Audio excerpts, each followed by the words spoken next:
Developing tonight, a government shutdown is creating uncertainty across Hampton Roads, home to tens of thousands of federal workers and military families who depend on steady paychecks.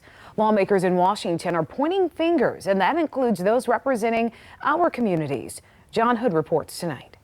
I'm John Hood, and as both Democrats and Republicans remain in a disagreement over budget amendments, I'm speaking with local leaders on both sides here in Hampton Roads to figure out how this government shutdown impacts the people living here. We have to sit down and discuss like adults. On Wednesday, I spoke with Democratic Congressman Bobby Scott, who says Republicans are to blame for not keeping the government open.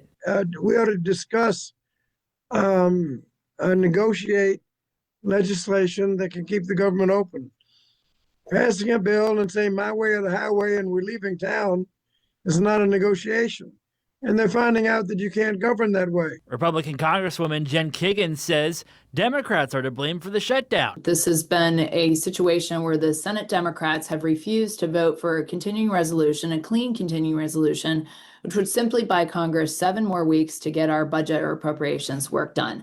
And they have said no, and they've put in a hyper-partisan ransom of what to the tune of $1.5 trillion of things that they wish they could get. Congressman Scott said he's concerned for access to health care for Virginians. Meanwhile, Congresswoman Kiggin said she wants to make sure military members still get paid until a bill is passed. News 3 knows there are already some federal workers not getting paid who are working in Hampton Roads. The key is there being individuals who are being affected.